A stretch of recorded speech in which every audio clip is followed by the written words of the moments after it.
Good afternoon and welcome to the Court of Appeals. I want to take just a few moments before we start and explain our procedure. I'm sure I don't necessarily need to do that since we've got experienced practitioners here, but I always feel much more comfortable if I do that. First of all, each side gets 15 minutes to make its oral argument.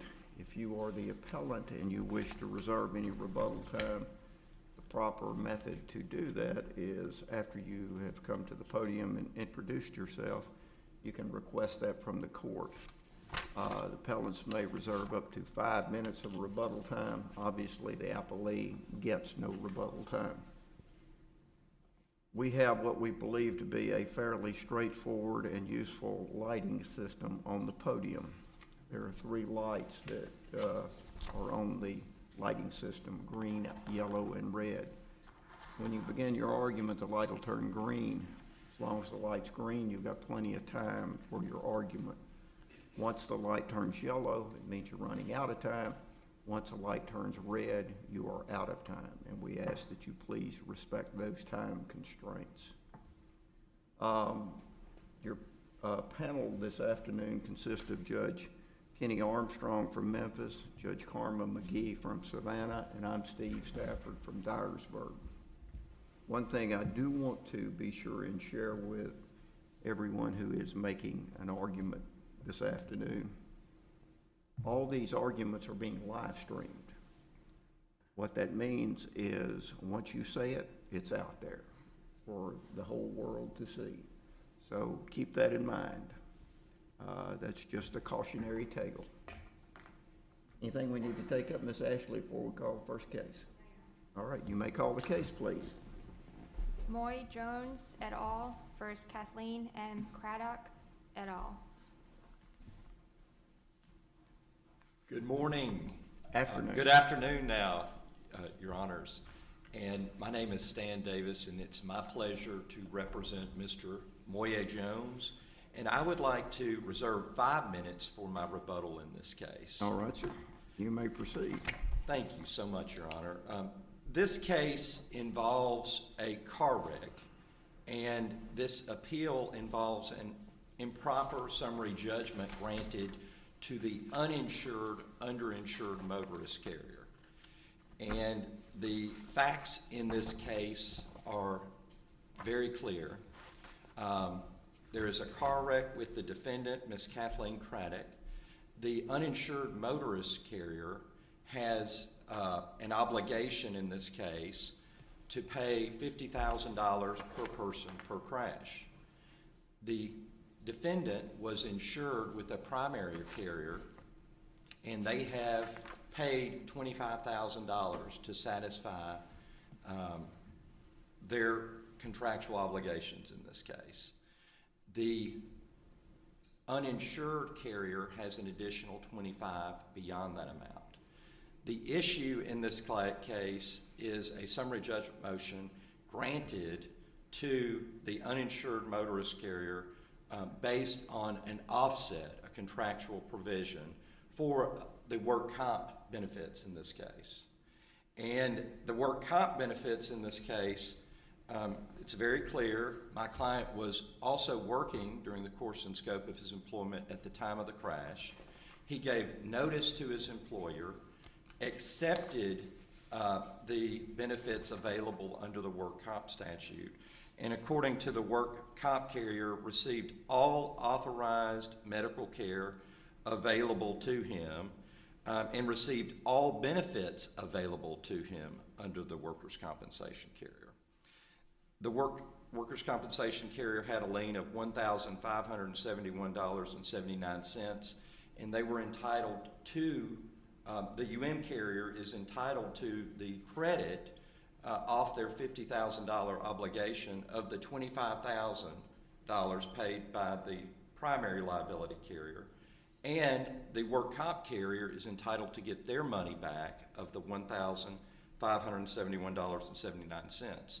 So in this case, it's very clear that from the facts, we have the affidavits of Dara Bishop, who is the work comp representative in this case, who's established that, one, Mr. Jones gave notice to his employer of his work-related benefit injury. He received all benefits available under the workers' compensation statute. That means he got everything he was entitled to. That is Dara Bishop, the work comp representative. In this case, once the court hears the facts, not only was summary judgment inappropriate, summary judgment should be granted to Mr. Jones in this case, if we're talking about contractual offsets here. The defendant relied on the case of Dwight, which I cited in my brief, and also the Sherlin case. We agree with those cases, so we have no disagreement here. In Sherlin, we had a plaintiff who knowingly did not give notice to the work comp carrier of their benefits. We have a plaintiff who knowingly waived pursuing a work comp claim. And the court said, well, you know, you can't do that because the uninsured motorist carrier was prejudiced because they can't recover what you didn't apply for, okay?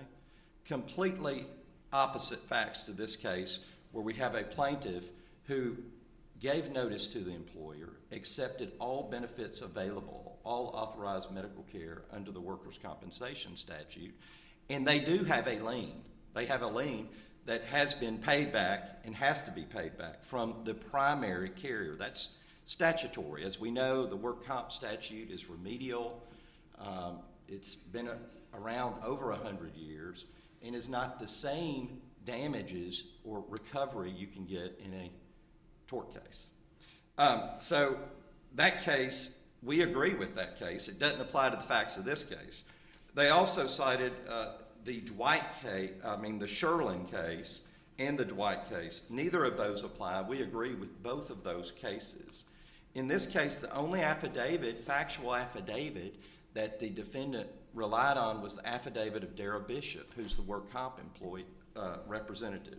And Dara Bishop's affidavit, which we cite, states basically Mr. Jones gave notice of his work-related injury, that he accepted all the benefits, all the authorized medical care that was available to him, and they have a lien for $1,571.79, and they paid all benefits available to this man under the workers' compensation statute.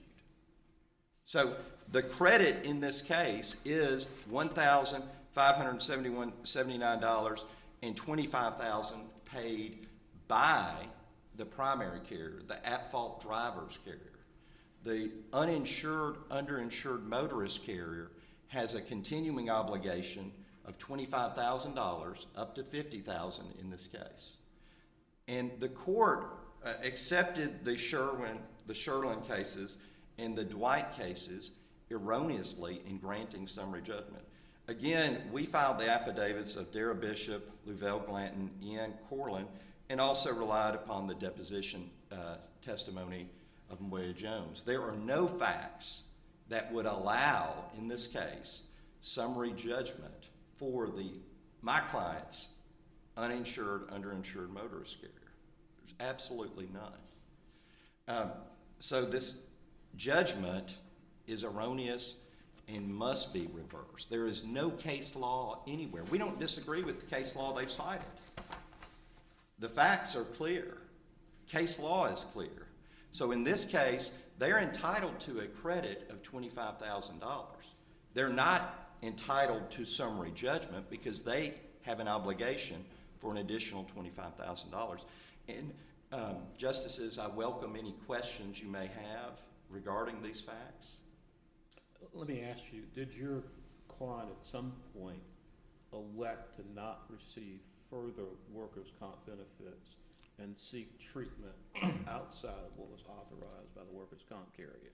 There is no evidence of that, and that is completely incorrect. Mr. Jones, of course, gave notice to his employer, was provided industrial medical care, and accepted all those benefits, and his case was closed. If we read Mr. Jones's deposition testimony, he accepted that care, and his case was closed. He accepted all the benefits available to him. The work comp representative states that he gave notice, he was provided authorized and approved medical care, and that he received all benefits available to him under the workers' compensation statute. So those are the facts of this case. Not only are there no facts that would justify a summary judgment, viewing the facts most favorable to the plaintiff, the factual scenario we have, summary judgment's completely inappropriate in this case, Your Honor. So he did everything that was required of him, and the work comp carrier did everything that they were required to do.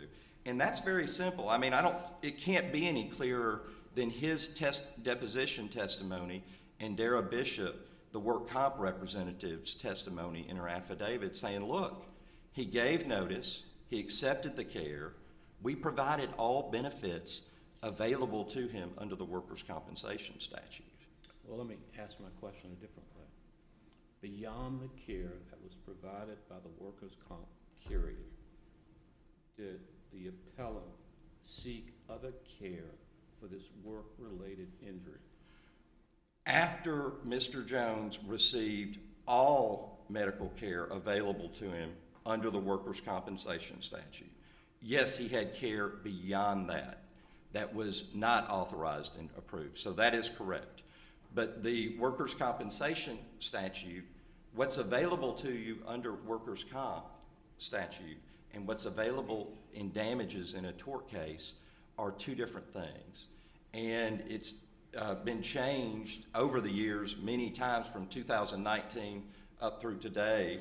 The last major changes were in 2014 and drastically limits the medical care that would be available to you as an injured worker versus someone who is in a tort case.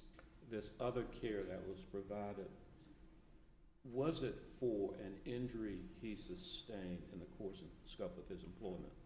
It was for the car wreck, yes, Your Honor, which was also the same issue. It was for the car wreck, which was when he was acting during the course and scope of his employment. Okay. So that is correct. There's no doubt about that. And my time is running out, but I will say that... Let me ask you a question along those same lines. Did your client have any obligation to go back to his employer or workers' comp carrier and say, I need more treatment?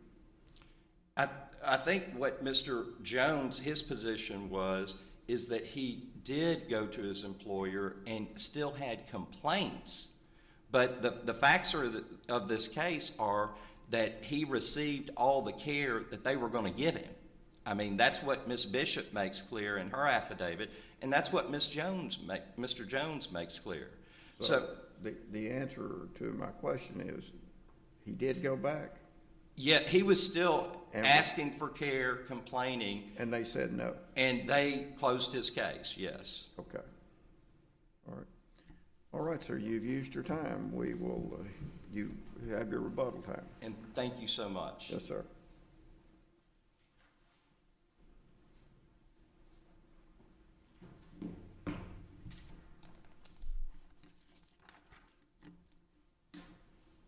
May it please the court, Haley Voss of the Nashville Bar, and I'm here today on behalf of Erie Insurance Exchange, who is the uninsured or underinsured motorist carrier and the appellee in this case. We are respectfully asking this court to affirm the trial court's order granting summary judgment to Erie because there are no material facts in dispute and that order was proper. The plaintiff's argument that he agrees with the cases, but then at the same time says that Erie is not entitled to take this offset for medical benefits that should have been paid through workers' compensation is not supported by the cases and is not in line with Tennessee law or statutes here in Tennessee. And the court's reliance, as I'll talk about, on the case of Tennessee Farmers Mutual with Dwight, what's also proper in this case is the facts align with very minor differences. As Mr. Davis discussed, the facts of this case are simple, and I'll briefly reiterate them just for the purposes of the treatment received by the plaintiff. So it's undisputed he had a work-related motor vehicle accident on April 12th of 2019. It's undisputed that he initially sought benefits through his workers' compensation carrier and started to get treatment. It is also undisputed that he then sought treatment outside of the workers' compensation system that was not authorized or approved for the same work-related injury. And finally, it is not disputed that the plaintiff had a policy of insurance with Erie that allowed Erie to take reductions when benefits were available elsewhere to the plaintiff. So I think it's important to note that Erie both had a contractual right based on their policy with the plaintiff and a statutory right based on Tennessee Code 567-1205, which expressly allows the carrier to take offsets, reductions, and put conditions on their policies of insurance that are unambiguous and that the plaintiff agreed to, as is not mandatory in Tennessee. He chose to sign up to and chose to be bound by these provisions. And I think it's also important to note that the specific policy language in this case has been upheld time and time again, including by the Tennessee Court of Appeals in the Dwight case. And I think I should read it for this court.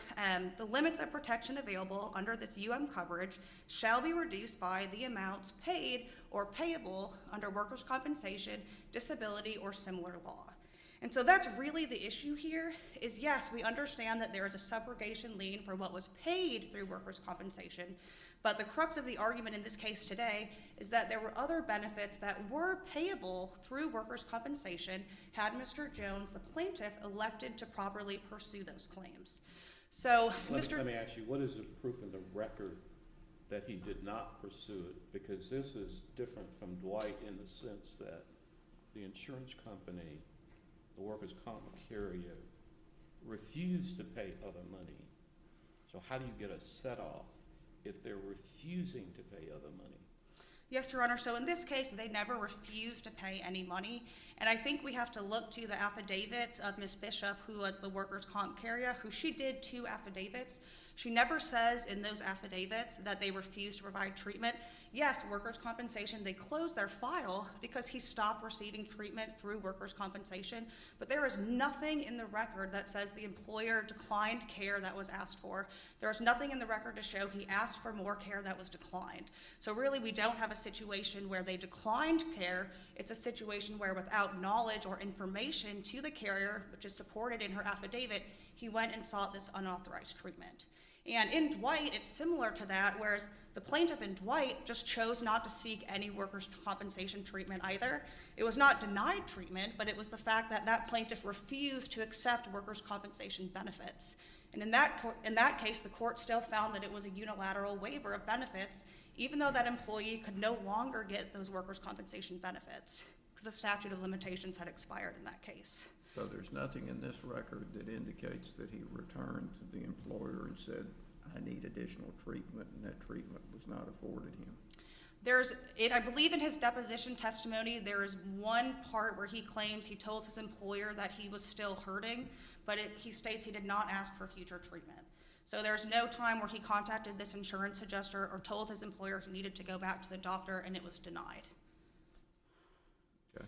And I think, yes. How do you know then what amount would have been paid by the workers' comp carrier that you could then set off from your $25,000? And so, Your Honor, that I have to look at the case law to answer that question. And the court in Dwight focused on what is payable through workers' compensation to answer that exact question, and finding that payable for purposes of a policy reduction means that must or may be paid. And there are numerous cases, both in the Court of Appeals and Tennessee Supreme Court, that deal with this issue. And I'll go to one explicitly. In Cooper versus Powers, the plaintiff had a workers' compensation claim, 2 work-related injuries, one in the year 2000 and one in the year 2003. And the employee in that case settled her workers' compensation claims in court before a chancellor, and the chancellor's order provided that the employee had received substantially all the benefits she was entitled to under the Workers' Compensation Act. Now, in that same case, the employee went and sought benefits several years later, claiming, well, I didn't actually receive any medical treatment from that 2003 work injury, so I should be entitled to benefits from my carrier. And the court in that case found there was nothing in the record to show that that employee was not entitled to workers' compensation benefits as a result of that accident, and therefore they allowed a reduction for all medical damages that might have or could have been paid through workers' compensation, but that employee failed to pursue. It was her own unilateral waiver. So in this instance, the plaintiff has claimed it's approximately $328,000 in medical bills because after he stopped treating through workers' compensation, he had continued treatment through his primary care and ultimately had 2 surgeries. So the bills exceed $300,000. And so that was part of the basis for the summary judgment, was that Erie's exposure is a maximum of $50,000, which was then offset by the $25,000 liability limits, and then is offset by the $300,000+ of benefits that might have or should have been paid through workers' compensation. And I think I'll discuss the affidavits as well, is that generally it is a workers' compensation judge who makes that finding that an employee has received all of the benefits they're entitled to under the law. That is generally not the role of a claims specialist to make that decision. And as somebody who regularly practices workers' compensation, it is common that a carrier will close a case. It doesn't mean it can never be reopened, but that it can be closed if the worker is not seeking treatment and the statute of limitation expires on that case. And in the instant case, I think the biggest focus here is between entitled to and what was available to him pursuant to that policy reduction. So as Mr. Davis touched upon, he did, in fact, Mr. Jones received some authorized and approved treatment through workers' compensation. Now, through workers' compensation law, the carrier-employer only has to pay for the treatment that is approved and authorized and is related to the accident, in this case, a motor vehicle accident. However, the work comp carrier or employer is not required to pay for medical treatment that did not approve and that the plaintiff went out and sought on their own volition. So in this case, we can say, yes, Mr. Jones received what he was entitled to for the treatment that was approved and authorized and followed the work comp framework, but he did not receive or attain all the benefits that would have been available to him if he went back and asked for more treatment.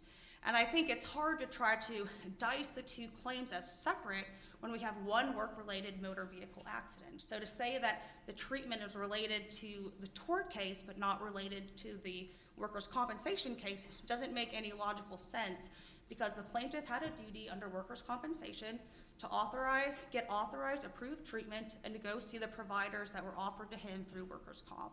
He failed to pursue those benefits, and so that's why Erie is entitled to that offset. And there is a big policy reason behind that, because the Tennessee legislature allowed this offset provision to be put in the statute, and it's been upheld numerous times in Tennessee. And the reason for that is they don't want the UM carrier to have increased exposure when they should have and could have elected to seek benefits that were otherwise available for them. It's letting people sort of pick and choose where to perceive those benefits. And in the instant case, Mr. Jones would have been much better off continuing to treat through workers' compensation and getting approved treatment for the $300,000 worth of treatment that he received as a result of this accident. So at the end of the day, it was his policy with Erie. Erie's entitled to a set-off based on the unambiguous policy language.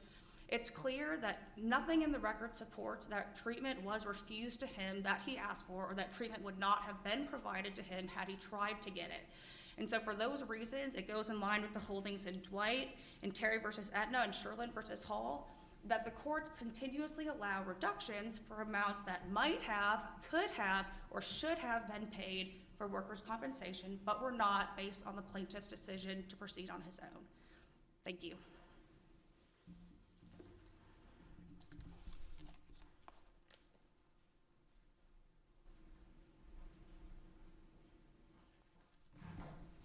Judge Armstrong, you had a very good question in this case, and I want to deal in facts. I just heard we're talking about a summary judgment, a dismissal of this case, and the facts are laid out and are very clear from the affidavit of Ms. Bishop, the affidavit of Louvel Glanton, the affidavit of Ian Corlin, and the deposition testimony of Moye Jones. There are no facts anywhere in this record showing that Mr. Jones had benefits available from work comp that are out there, or just he didn't do anything appropriate. The facts are that he did everything required of him under the statute. And we have the work comp representative in this case stating that Mr. Jones did what was required of him they paid all the benefits under the workers' compensation statute. That's when the case was closed.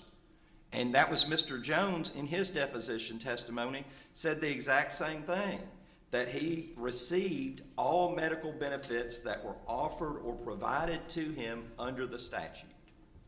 Is there a dispute about whether your client went back and requested additional treatment?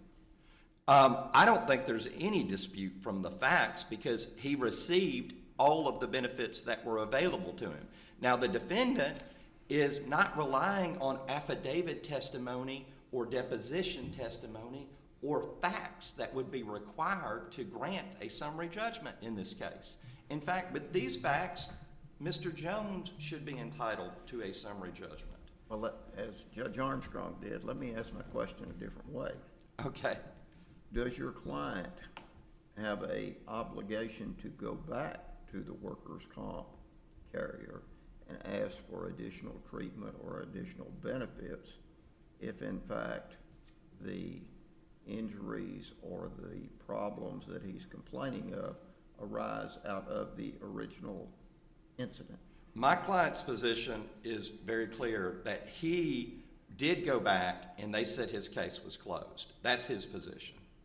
I don't know that there's a dispute in the record over that issue, that the case was closed. There seems to be a dispute about whether additional treatment was requested. His position has been that he continued to have problems and did request additional care, and that he had received all benefits that were available to him. If we look at the affidavit, and just from our own knowledge of the work comp statute, work comp benefits are not the same thing that you're going to receive in a tort case. They're just not. It's a remedial statute. And after 2014, those benefits, medical care benefits, are severely limited and have been changed. They've been changed many times since the original passage in 2019. 1919. They've had a lot of changes in the last 100 years, but now they are severely limited and not the same. So yes, he did go back. He continued to complain. That does not mean he's entitled to additional benefits under a work comp statute. You're entitled to different benefits in the tort case. And I want to be clear, there is no affidavit, no factual evidence in this case to establish that my client didn't fulfill his obligations under the work comp statute and get all the benefits he was entitled. They don't have anything. They have nothing that says that. We have affidavits from Ian Corlin who says the reason why they didn't proceed with the work comp, additional work comp care is he'd already received all the benefits available. We have the affidavit of the work comp representative who said that Mr. Moye Jones had received all the benefits available to him under the work comp statute. We have the affidavit of Louvel Glanton who says Mr. Jones received all the benefits under the work comp statute. Let me ask you a question, Mr. Davis, and I understand what your affidavits say, but I want to clear up one thing. Is there deposition testimony from your client in the record saying that he was not essentially recovered from this accident and that he reported that to his employer? That is, I don't know if it's perfect the way you've said it, but in his deposition testimony that is cited and attached to the record, that he did provide notice to his employer, he accepted all the benefits they were going to provide him, and that he went to the providers they sent him to. He received all medical benefits that were offered or provided to him under the workers' compensation statute, and he says yes. So I don't know if the exact testimony, and that testimony is attached and is an exhibit in this So case. you don't know of anything in the record then where he was ever asked, did you ever tell anybody you weren't well, for example? Did you ever tell anybody on your employer's end or your workers' comp end, or anybody in either of those realms, did you ever tell anybody on that front that you were not okay? He did do that, yes. And that's in the record? I don't know if that's in the part we cited because we only cited certain pages, but I believe I made the entire record an exhibit. And I do believe that that is in his deposition. It's a very lengthy deposition, but I made the entire record, and yes, he did do that. He was not better after that care, continued to let his employer know, and in fact, his employer let him go because of his injuries. What was, and this may be the answer, that may be the answer to this question, but what then, if he told them, if that's in the record, he told them, I'm not well, I'm not okay, what was the response from the employer? I believe the response was that they fired him at some point. Okay, thank you. Let me ask you, in your response to the motion for summary judgment, did you dispute that it was undisputed that your client was entitled to further benefits from the workers' comp carrier? Yes, our position is consistent with Ms. Bishop that we disputed that fact. So what we stated was he had received all care available to him under the workers' compensation statute, all the benefits available to him. And we supported that with the affidavit of the workers' comp carrier, Dara Bishop, who says this man received all the benefits he was entitled to. So it shouldn't be, there's no facts in the record that show that there were some magical work comp benefits that this man didn't get. The only affidavit from the work comp representative says he got all the benefits that were available to him. That's the only proof. So yes, that was disputed. Now the work comp carrier had a lien, and they have a lien, and they're entitled to a credit, a statutory credit, to get their money back from the primary carrier, which they are in this case. So, Your Honor, that's a very good question, and there was no evidence whatsoever that there were benefits available to this man that out there that he just didn't receive. The only evidence is from Dara Bishop. That answers my question. Thank you. Okay, thank you so much. I appreciate your time today. Thank you. Thank you, counsel. We will take this matter under advisement, review the record, and will endeavor to get you an opinion at the earliest possible time. Thank you. Thank you. You may be excused.